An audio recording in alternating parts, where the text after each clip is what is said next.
Do you remember when the side dishes stole the whole show? In the 1970s, no potluck, church supper, or Sunday table was complete without a molded salad or a bubbling casserole. Today, we're counting down 25 forgotten side dishes from the 1970s that practically nobody makes anymore. Let's see how many you remember. Let's start with Watergate salad. In 1976, General Foods introduced Jell-O pistachio pudding mix, and within months, a strange green fluff was showing up at every potluck in America. The recipe first appeared in print as Pineapple Pistachio Delight, but somewhere along the way, home cooks started calling it Watergate salad, borrowing the name of the scandal that had just brought down a president. Nobody has ever proven exactly who renamed it, and that mystery is half the fun. The formula was simplicity itself. 1 box of pistachio pudding mix, 1 can of crushed pineapple, a tub of Cool Whip, miniature marshmallows, and a handful of chopped pecans, all folded together and chilled. No cooking, no baking, no skill required, and yet it looked festive enough for Easter dinner. It sat proudly next to the ham, somewhere between a salad and a dessert, and nobody asked which one it was. Try bringing it to a gathering today and watch the young people stare. Back then, the bowl came home scraped clean. Tomato aspic. If you grew up in the 70s, chances are a quivering red ring of tomato aspic appeared at some point on your holiday table. This was tomato juice, unflavored Knox gelatin, celery, and a splash of Worcestershire poured into a ring mold and chilled until it stood up on its own. Hostesses filled the center with cottage cheese or shrimp salad and considered it the height of elegance. The dish had roots going back generations, but by the 70s, it was the mark of a proper luncheon, served on a lettuce leaf with a dollop of mayonnaise on top. Children across America poked at it with deep suspicion, and plenty of grown men quietly slid theirs onto a napkin. Yet the ladies of the Bridge Club swore by it. When lighter, fresher salads took over in the 80s, aspic vanished almost overnight. The ring molds went to the garage sale, and an entire category of savory gelatin disappeared from American life. Some say good riddance, others still miss that cold, tangy wobble. Perfection salad. The name promised a lot, and Grandma believed it delivered. Perfection salad was shredded cabbage, chopped celery, and pimentos suspended in lemon gelatin sharpened with vinegar. It actually dates all the way back to 1905 when a Pennsylvania homemaker entered it in a Knox gelatine contest and walked away a winner. 70 years later, it was still going strong on 70s buffet tables, glistening under the dining room chandelier like a stained glass window you could eat. Think about that. A recipe that survived 2 world wars and the Great Depression, only to be finished off by the salad bar. Housewives loved it because it could be made a full day ahead, freeing up the stove, and because it stretched a nickel's worth of cabbage into something that looked expensive. It was coleslaw in a party dress. By the time the 80s arrived, gelatin salads had become a punchline, and perfection salad quietly retired. But for decades, no covered dish supper in the Midwest was complete without it. Copper penny carrots.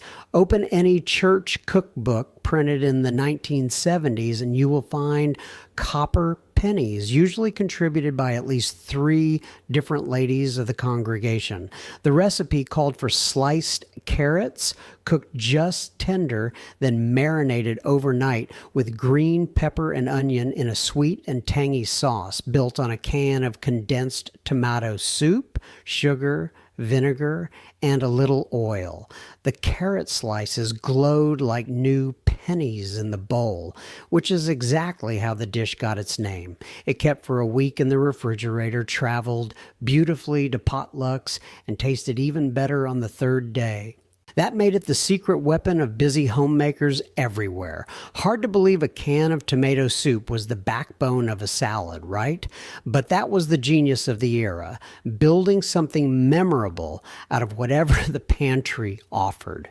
Copper pennies faded away as marinated vegetables gave way to fresh crudités, and today most folks under 50 have never once seen a copper penny carrot. Hey, if you're enjoying this video, I've got something special for you. I put together one book with the best secrets from our grandparents: frugal home tricks, kitchen tips, garden advice, old-fashioned ways to stop wasting food, timeless recipes, and forgotten wisdom most people barely remember today. Scan the QR code on screen with your phone or click the link in the pinned comment or description, because honestly, a lot of the old ways worked better, and they're worth keeping alive. Glorified rice. In the upper Midwest, especially anywhere with a strong Scandinavian streak, no funeral luncheon or church basement supper was complete without glorified rice. The name alone tells you everything about the era's optimism. Plain white rice, often minute rice, straight from the box, was glorified with crushed pineapple, miniature marshmallows, and clouds of sweetened whipped cream, sometimes with a maraschino cherry crown. It was served right alongside the ham and scalloped potatoes, not after them, because in those days a sweet, fluffy salad counted as a vegetable if you said it with enough confidence. Lutheran church cookbooks from Minnesota to the Dakotas printed version after version. Each family convinced theirs was the original. Kids fought over seconds while the adults pretended it was too sweet, then went back for more. In those days, a 50-pound congregation potluck might feature 4 separate bowls of it. Glorified rice still makes rare appearances at Midwestern funerals, but for most of the country, it has simply evaporated from memory. Harvard beets. Whether or not they had anything to do with the university, Harvard beets wore that crimson color proudly. This was the dish that made beet eaters out of a whole generation, or at least tried to. Sliced beets, usually from a can, were bathed in a glossy, sweet and sour sauce of sugar, vinegar, and cornstarch until they shined like garnets. The recipe had been around since the early 1900s, and by the 70s, it was a weeknight standard, ladled out next to pork chops and meatloaf across the country. School cafeterias served it too, which may explain why some of you just shuddered. That's right, this was the dish that stained more than one Sunday shirt beyond saving. Mothers loved Harvard beets because canned beets cost pennies, and the sauce came together in 5 minutes. When fresh roasted beets with goat cheese became the fashionable way to eat them decades later, the sweet and sour version disappeared, taking a little piece of the American supper table with it. Noodles Romanoff. Here was a side dish with a name that sounded like Russian royalty and a price that fit a working family's budget. Noodles Romanoff was egg noodles in a tangy sauce of sour cream, cheese, and a whisper of garlic. And in the 70s, you did not even have to make it from scratch. Betty Crocker sold it in a box right there next to the au gratin potatoes, and Stauffer's offered a frozen version for the truly modern household. Homemade or boxed, it showed up beside Salisbury steak and baked chicken on countless weeknights. Rich and tangy in a way plain buttered noodles never managed. The dish borrowed its glamour from the famous Romanoff's restaurant crowd of old Hollywood, but by the 70s, it belonged to everybody. Then, quietly, it slipped away. The boxed version vanished from the shelves, the recipe stopped being passed along, and an entire generation grew up never tasting it. Mention noodles Romanoff to anyone who set a table in 1975, though, and watch their eyes light up. Wilted lettuce salad. Long before anyone said the words baby spinach, there was wilted lettuce, and if your family had a garden, you know exactly what comes next. Leaf lettuce, picked fresh and torn into a bowl with sliced green onions, was doused with a screaming hot dressing made right in the bacon skillet. Hot bacon grease, vinegar, a spoonful of sugar, and the crumbled bacon itself. The hot dressing hit the cold leaves with a hiss, wilting them just enough, and the whole thing had to be eaten immediately, standing at the stove if necessary. This was springtime food, country food, the first taste of the garden after a long winter. Grandmothers from Kentucky to Kansas made it without ever glancing at a recipe. Nobody was counting the calories in bacon grease back then, and honestly, nobody wanted to know. When bagged salad mixes and bottled dressings took over, wilted lettuce quietly died out. Did your family make this straight from the garden? Tell us in the comments, and tell us what part of the country you grew up in. Frozen fruit salad. Here's one that sounds made up to anyone born after 1980. A salad you sliced like a loaf of bread. Frozen fruit salad was a mixture of canned fruit cocktail, maraschino cherries, miniature marshmallows, whipped cream, and believe it or not, a good spoonful of mayonnaise, all folded together, packed into a loaf pan and frozen solid. Come Sunday dinner, Mother would slice it into neat pink slabs and lay each one on a lettuce leaf like a little iceberg. The mayonnaise sounds alarming today, but it gave the salad a silky richness that plain whipped cream could not manage. Ladies' magazines had been printing versions since the 40s, and by the 70s, it was the go-to for bridal showers, Easter, and any luncheon where the good china came out. It was cold, sweet, and just barely qualified as a salad, which was exactly the point. Freezers full of ice cream eventually made it redundant, and the sliceable salad melted out of American life for good. 3-bean salad.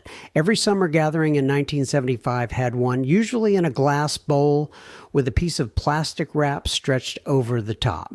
3-bean salad was green beans, yellow wax beans, and kidney beans, all straight from the can, tossed with sliced onion in a sweet vinegar and oil dressing. It sat marinating in the refrigerator overnight, getting better by the hour, and it could survive an entire afternoon on a picnic table in July without complaint. That indestructibility made it the official side dish of the American cookout, the faithful companion to hamburgers and deviled eggs from Maine to California. Nobody ever claimed it was exciting, but nobody ever had to throw it away either. Grocery stores even sold it ready-made in jars for the hostess in a hurry. Somewhere along the line, pasta salad elbowed it off the picnic table, and the 3 beans went their separate ways. You can still find it at old-fashioned delis, but when did you last see it at a backyard barbecue? Creamed pearl onions. For 50 weeks of the year, nobody in America thought about pearl onions. Then Thanksgiving arrived, and suddenly they were essential. Creamed pearl onions were a holiday ritual in thousands of households. Tiny onions simmered until tender, then folded into a white sauce of butter, flour, and milk, sometimes with a dusting of nutmeg on top. Peeling those little onions was the worst job in the kitchen, and it always seemed to land on whichever child wandered through at the wrong moment. Some families took the shortcut and used the frozen ones in cream sauce, boiled right in the bag, a marvel of 70s convenience. Either way, the dish claimed its spot between the turkey and the sweet potatoes as if it had been there since the Pilgrims. And then, sometime over the last few decades, it simply stopped showing up. The younger generation never asked for the recipe, and the older generation got tired of peeling. Ask anyone over 60, though, and they can still smell them. Stuffed celery. Before a single guest sat down to a 70s holiday dinner, the relish tray made its rounds, and the star of that cut glass dish was always stuffed celery. Crisp celery sticks were filled with softened cream cheese, sometimes blended with crumbled blue cheese or a spoonful of pimento cheese, then sprinkled with paprika for color. Fancier households piped the filling in with a star tip, and the fanciest topped each stick with a sliced olive. It was crunchy, salty, creamy, and it kept hungry relatives out of the kitchen while the turkey finished.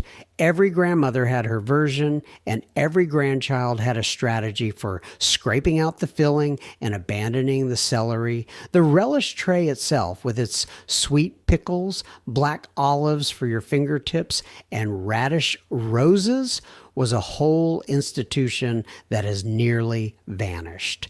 When cheese boards and store-bought hummus took over the appetizer hour, stuffed celery went with it. Simple as it was, it meant company was coming. Lime, Jell-O, cottage cheese salad. Of all the gelatin creations of the era, none divided a dinner table faster than the lime Jell-O salad with cottage cheese. Green lime gelatin was blended with cottage cheese, crushed pineapple, and often a scoop of mayonnaise or Miracle Whip, then chilled in a ring mold until it set into a pale green cloud. Some versions added chopped walnuts or shredded carrots because in the 70s, anything could be improved with shredded carrots. It went by many names, and versions with pineapple and marshmallows were sometimes called sea foam or under the sea salad. Ladies' luncheons served it proudly on iceberg lettuce, and it was an absolute fixture at Midwestern potlucks and Sunday dinners after church. You heard right. Cottage cheese, mayonnaise, and lime gelatin all in one dish, and millions of Americans considered it delicious.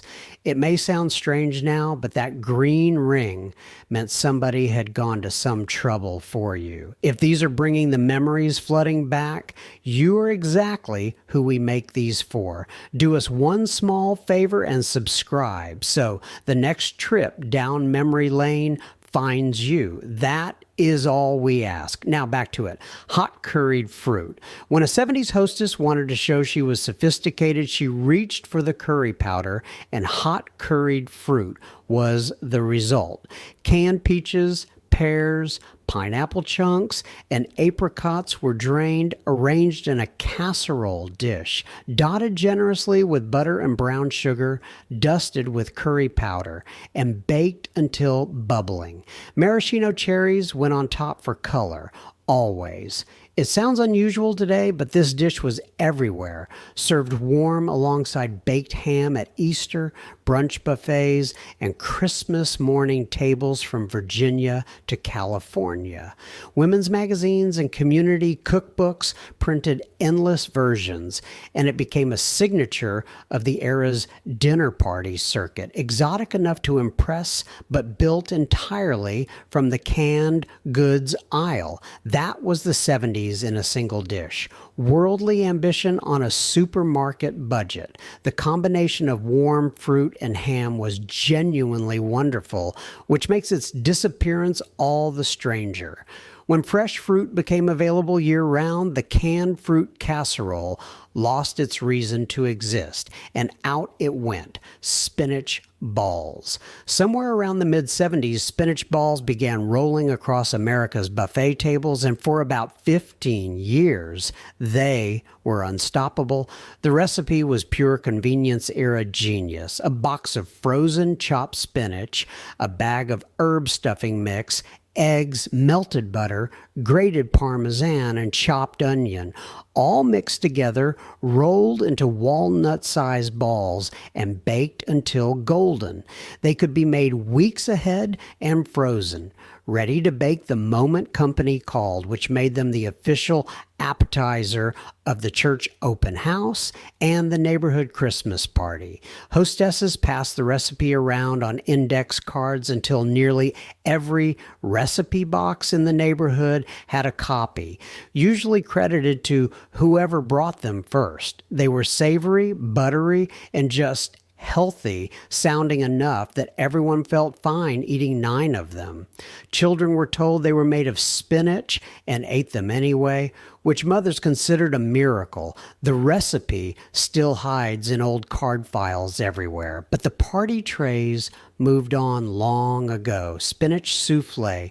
And speaking of spinach, no 70s freezer was complete without that little rectangular box of Stauffer's spinach souffle. Here was French cuisine, or at least a frozen American salute to it, that any household could serve on a Tuesday. The souffle came out of the oven golden on top, creamy and savory inside, and it made an ordinary baked chicken dinner feel like a restaurant meal. This was the decade when Julia Child had convinced America that French food was the pinnacle of sophistication, and the frozen souffle let everyone join in without separating a single egg.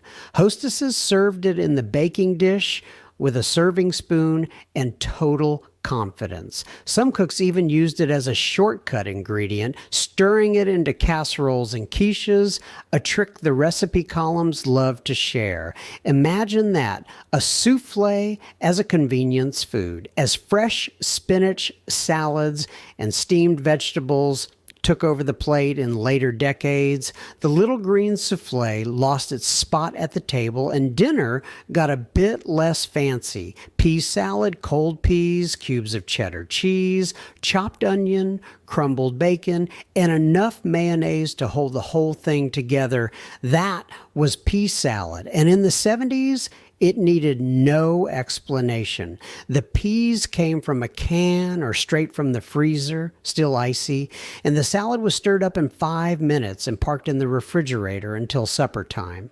Some families added chopped, hard-boiled eggs. Some added sweet pickle relish, and down south, a version with cauliflower made the rounds at every covered dish dinner.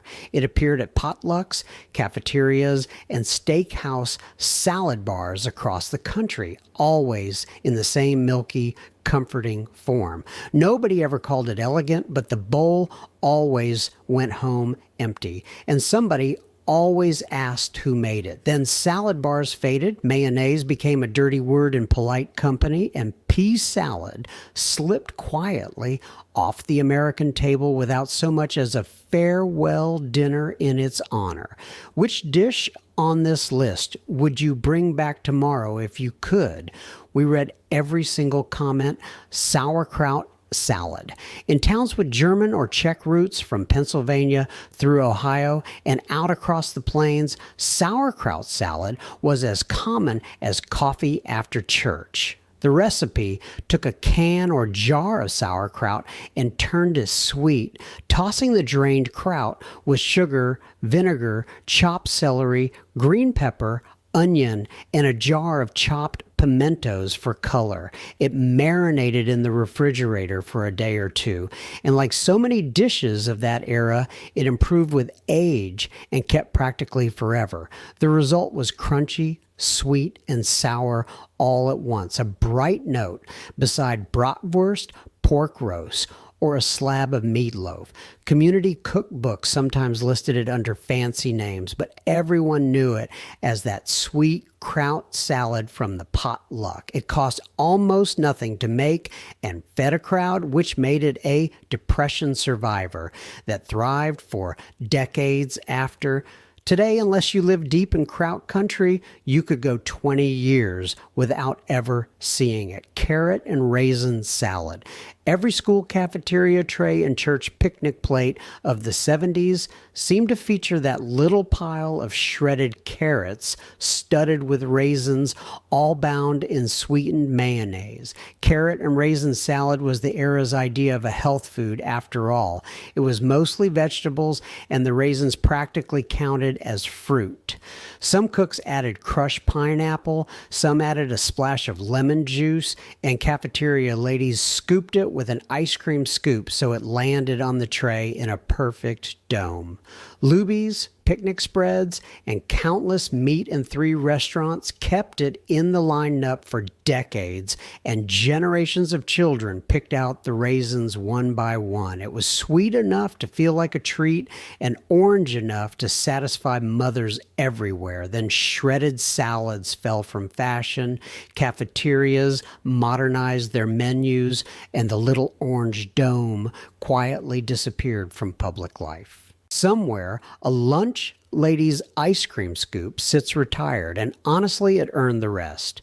Broccoli, rice, casserole. If you attended a single potluck between 1970 and 1985, you met this casserole probably 3 times at the same table.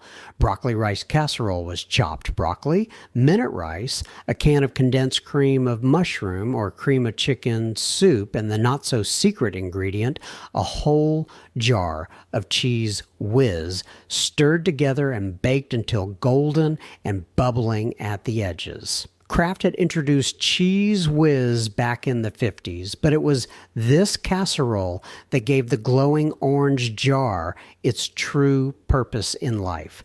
The dish made broccoli beloved by children a full decade before anyone told them it was good for them. It anchored Thanksgiving tables across Texas and the South, where some families guarded their exact proportions like state secrets. Let that sink in. A vegetable dish so good people fought over the recipe.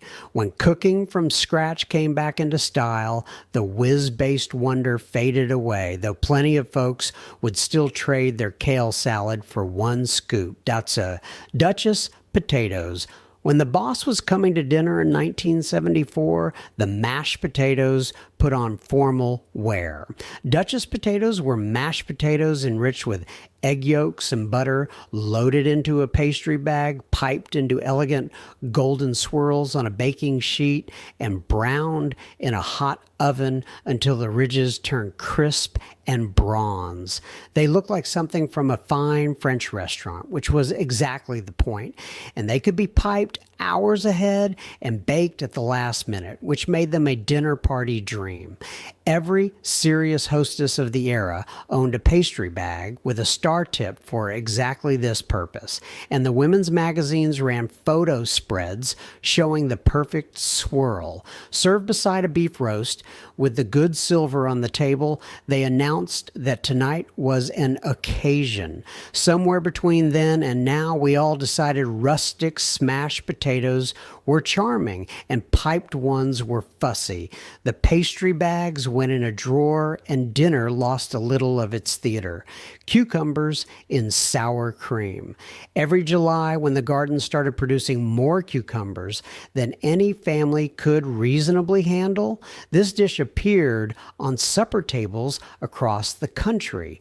Thin sliced cucumbers and onion were salted, drained, and folded into a dressing of sour cream, vinegar, a pinch of sugar, and a shower of dill or black pepper. The recipe came over with German, Polish, and Hungarian grandmothers generations earlier, and by the 70s, it belonged to everyone with a garden hose and a patch of dirt. It sat in the refrigerator in a covered bowl, cold and creamy, the perfect answer to fried chicken on a 90-degree evening. Some families made a vinegar-only version, and the two camps regarded each other with polite suspicion at church picnics. There was no recipe card for it, just a grandmother's hands, a wooden spoon, and a taste test at the end. As backyard gardens gave way to supermarket produce, the cucumber bowl stopped appearing, and one of summer's simplest pleasures went with it: corn relish. Down in the cellar on a shelf lined with newspaper sat the jars of corn relish, glowing gold with flecks of red pepper, waiting for company. Corn relish was sweet corn, cabbage, peppers, and onion, simmered in a sweet vinegar brine with celery seed and mustard, then canned in the summer to brighten meals all winter long. In the 70s, plenty of families still put it up themselves, and those who did not could buy it in jars from brands their grandmothers trusted. It was spooned alongside ham, beans, and cornbread, or piled onto a relish tray next to the pickled beets. Every county fair had a corn relish competition, and every winner claimed the ribbon was overdue. That golden jar connected the 70s table to 100 years of American farm kitchens. When home canning faded in the following decades, corn relish faded with it, surviving mostly at roadside stands. What did your family call this where you were from? We love hearing the local versions. Waldorf salad.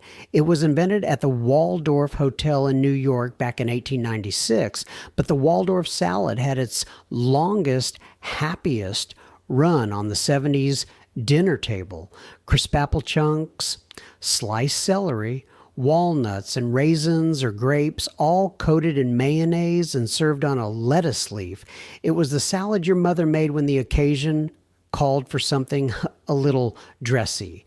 The original hotel version was just apples, celery, and mayonnaise, but American home cooks spent 8 decades improving it, adding nuts, grapes, miniature marshmallows, and in some households, a spoonful of whipped cream folded into the dressing. It appeared at Thanksgiving, at ladies' luncheons, and on the menu of every hotel dining room and cafeteria in the country. There was something reassuring about it: sweet, crunchy, cool, and faintly elegant. A salad that felt like good manners in a bowl.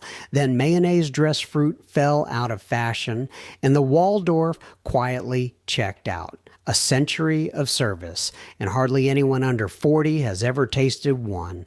7-layer salad. And who could forget the 7-layer salad, the dish that turned a glass bowl into a centerpiece? The layers were practically scripture: iceberg lettuce, celery, green pepper, onion, and a blanket of frozen peas, all sealed under a thick frosting of mayonnaise mixed with a little sugar, then crowned with shredded cheddar and crumbled bacon. The whole thing was built the night before, covered in plastic wrap, and left to rest in the refrigerator, which is why some folks called it overnight salad. That mayonnaise seal kept everything crisp until serving time. A genuine feat of kitchen engineering. Hostesses bought clear trifle bowls just to show off the stripes, and the salad appeared at every graduation party, family reunion, and 4th of July picnic of the decade. Digging the serving spoon down through all 7 layers was half the ceremony. Salads eventually got tossed, dressed, and lightened up, and the layered showpiece slipped away, taking a little bit of potluck pageantry with it. Today's topic came from Margaret, one of our subscribers, in the comments last week. If there's something you'd love us to dig into, tell us below. The one with the most likes becomes the next video, so subscribe and you won't miss yours.